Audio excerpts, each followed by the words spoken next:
Hello, BookTube. Sorry for the crappy lighting. Today's snowstorm is blocking out most of the natural light, and my artificial light here in the little book room is not really taking up the slack. But I figure you don't come to this channel for the visuals anyway, and amazingly, I got a little mail through the storm. I don't think I'll be getting any more today, but you know, Boston in April. Anyway, that's a rant for another time. So I've got a little mail here. I thought we'd go through it together, see what we have here. Been a fairly good week for mail. Okay, this is new in June from Yale University Press. Didn't know it was coming. It's by Joshua Keating, and it's called Invisible Countries: Journeys to the Edge of a Nationhood. I don't know how you would get to the edge of nationhood. Let's see. Let's hold this up here. What is a country? Certain basic criteria: borders, a government, recognition from other countries. Seems obvious. The world map, with just under 200 countries, has seemed remarkably static in recent decades. Okay. In this book, to be published in June by Yale, journalist Joshua Keating explores the fascinating places likely to challenge this cartological stasis. Okay, there have been challenges to that. Taking readers to self-proclaimed countries such as Abkhazia, Kurdistan, Somaliland, to a Mohawk reservation straddling the U.S.-Canada border, and to an island nation whose very existence is threatened by climate change, Keating shows that there is no universal legal authority determining what a country is. Huh. Okay. Right. Well, so this is going to take me to some places that I, at least nominally, have never been. I'm in an odd position that some very old travelers, very old and former ardent travelers are, of having memories, having been and spent time in places that are no longer going under the country name that they once were. I have been to countries that are no longer in the atlas, which is always a strange feeling. But this will take me to some that I'm sure I haven't been to at all. So let's see here. See this. Oh, fantastic! Great. Okay, this comes out in July. I requested this. This is by Mark Diano. It's Gods of Wood and Stone. How's that for a cover? It's an introspective, intrinsically American novel about two men from disparate worlds set on an explosive collision course, culminating in the annual Hall of Fame induction ceremony at Cooperstown, New York. Hall of Fame here being baseball. In this searing exploration of honor and masculinity, sports and celebrity, marriage and parenting, such timeless themes as the responsibilities of manhood and the pitfalls of glory are viewed through the lens of baseball and its outsized influence on a small town and the people in it. Jason Grudek is a living legend, a first-ballot Hall of Famer and true throwback player, beloved by Red Sox fans for his tough, take-no-prisoners attitude on the field. Yet he finds himself unmoored in retirement, glad-handing and rounding out golf foursomes in New Jersey. Searching for true connection and desperate to rediscover the real person beneath his celebrity facade, he will step back into the spotlight once more with a provocative Cooperstown acceptance speech that has the power to change everything except the dark secret in his long-ago past. So all that stuff about family and parenting and tried and true masculinity means this is sounds like a foursquare down the middle baseball novel. Unlike, for instance, Chad Harbeck's The Art of Fielding, which looked that on the surface, but ended up being all kinds of subversive. I don't know, this might end up being all kinds of subversive too, but I'll find out later in the summer. I'll find out in June, when Boston's twice-weekly blizzards will be making national news. They're not now, because once or twice in the last 4.6 billion years, once or twice in the time since anything even remotely close to the northeastern American littoral formed out of geologic magma, once or twice in that 4.6 billion years, we have had weather like this. Once or twice. There's one recorded in the geologic column, and there's one recorded in human history. But we've never had a natural blizzard in June, and then much less every Wednesday in June, and then in July, and then every Wednesday in July, and then August every Wednesday in August. These things, I mean, today's blizzard is happening on a Friday, but we did have a sleet storm on Wednesday, and there has not been a Wednesday free of cataclysmically odd weather in Boston in, I think, 2 solid months, which is a record on its own. So I will be reading Gods of Blood, of Wood and Stone when it comes out in June, and technically that will be in full swing of baseball season, which started just the other day. But I don't know how that's going to work. I guess if it's like football, they'll just keep playing regardless of the weather, so they'll just plow the baseball diamond at Fenway. I don't know. We'll find out together.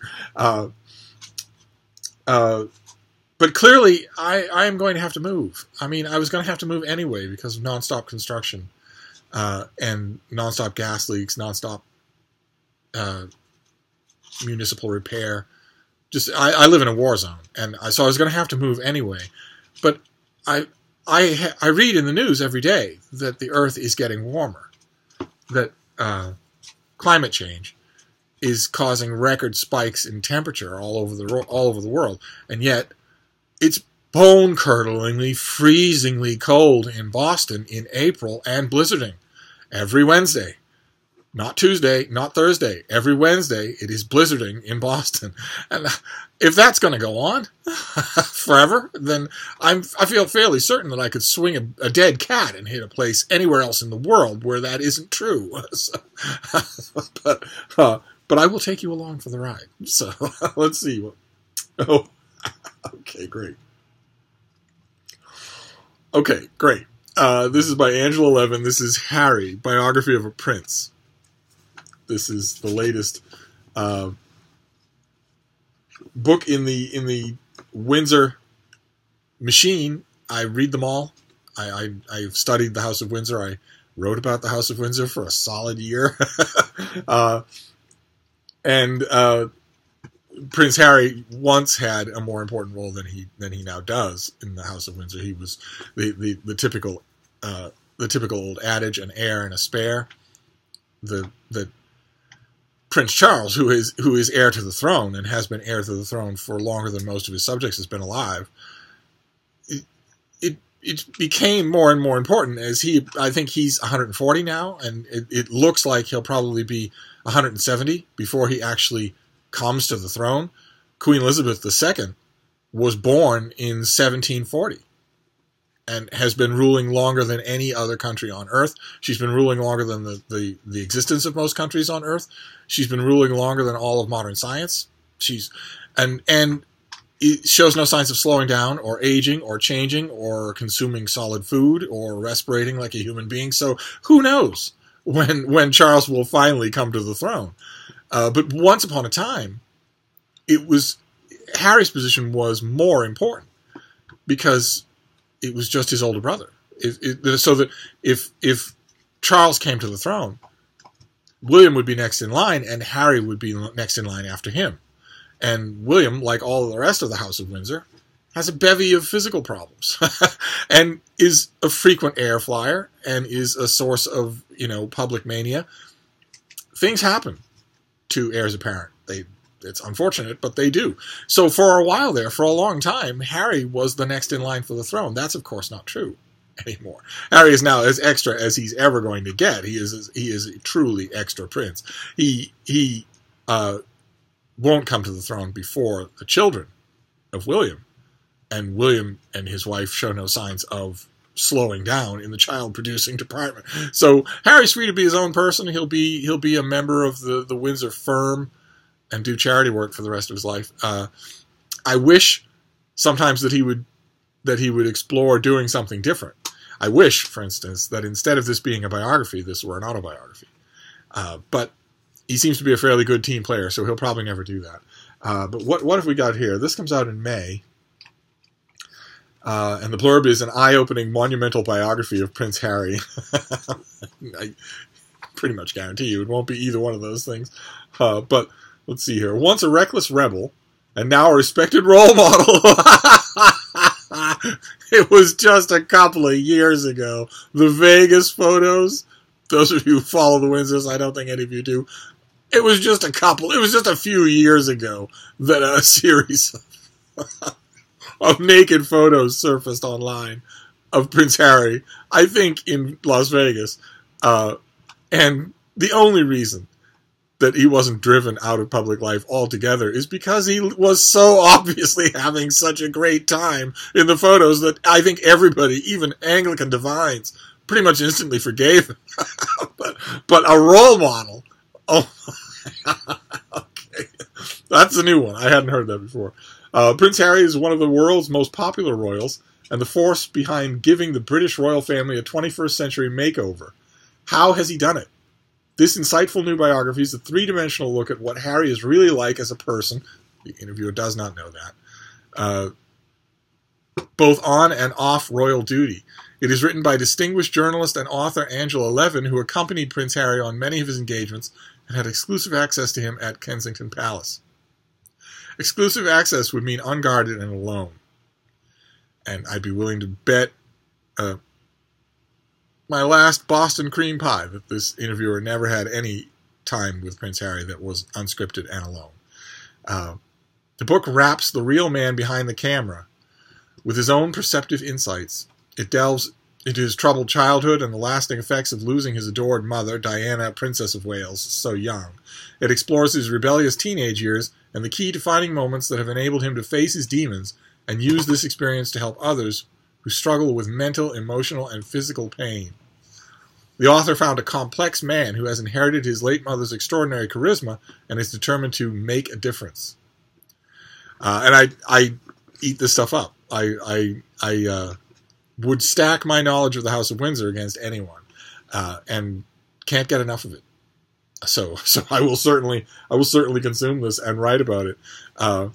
And if I remember correctly, if I remember to do it, in case any of you are interested, I'll leave a link to I did a year with the Windsors, in which I take the house through monarch by monarch with a few deviations along the way.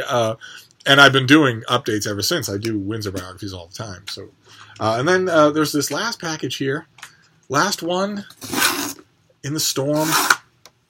I ordinarily would expect another pile of books, but I don't think I'm going to get it. And then we'll be shuffling tomorrow, and probably no deliveries then either. But then we get a few days off, because tomorrow is Saturday, and that means Sunday, Monday, and Tuesday before we get a blizzard, because it snows in Boston every Wednesday. Okay. All right. Okay, great. This is due this month, any day now. And this is a revised and updated edition of William Klaver's book Shadow Play, about the murder of Robert Kennedy. On June 4th, 1968, just after he had declared victory in the California presidential primary, Robert Kennedy was gunned down in the kitchen of the Ambassador Hotel. Captured a few feet away, gun in hand, was a young Palestinian-American named Sirhan Sirhan. The case against Sirhan was declared open and shut, and the court proceedings against him were billed as the trial of the century. American justice at its fairest and most sure. But was it? By careful examination of the police files, hidden for 20 years, the author of this book explores the chilling significance of altered evidence, ignored witnesses, and coerced testimony. It challenges the official assumptions and the conclusion about this most troubling and perhaps still unsolved political murder. In Shadow Play, William Klaver and his co-author Philip Melanson investigate the following questions. Why did some LAPD interrogators refuse to accept the testimony of key witnesses, continuing to challenge them until they changed their stories? Why were the police files of the murder investigation sealed for over 20 years? Why did Sirhan's attorneys fail to challenge any of the physical evidence at his trial? Why did Sirhan, who had no violent or criminal past, plead guilty to a crime he did not remember planning or committing? And there are a bunch of other questions. That's the list that's given here. But there are a bunch of other questions as well. There's there's ample audio and video evidence from the moment itself that, to put it mildly, raises all sorts of doubts about the official story. And the answer to most of the questions that I just read off is fairly simple, psychologically speaking, right? I mean, the doubts about JFK's assassination were raised almost immediately. They were very loud by the time of RFK's assassination. It's entirely understandable psychologically that people, including in law enforcement, would want an open and shut case. That they wouldn't want, look, we're not going to do this again. We're not going to go through this again. There is no open door here. There are no hanging questions. This is locked down solid. I once thought that way. And then a friend of mine who was died in the wool, well, most people would use the term conspiracy theorist. He used the term researcher. He said, I will accept the term conspiracy theorist if everyone else will accept the term coincidence theorist. Which is kind of clever. He took me through the evidence, what he called the evidence of the shooting, of the investigation, but mainly of the moment itself, and said, I'm not going to tell you anything. I'm not going to propose anything. You just tell me if any of this sticks out at you as not making any sense. And quite a bit of it did. It was the last thing I wanted, was to have another open Kennedy assassination. So, and I read this book when it first came out. I read an earlier edition of this, in 1997. So I will read this again. Boy, oh boy. Okay. I'll read it again, and unlike in 1997, I'll write about it this time. Okay. All right. So that is our mail haul for today, with ample digressions. So we have the assassination of Robert Kennedy. We have a biography of Prince Harry so far. We have Gods of Wood and Stone, a baseball novel. Can't really see it on the side there, but and we have Invisible Countries, what it is to be a country, and visits to some places that either are going to become them or want to become them, and what you have to have lined up in order to make that even possible. So there you have it. I'm gonna sign off for now, but I'll be back soon. Thank you, BookTube.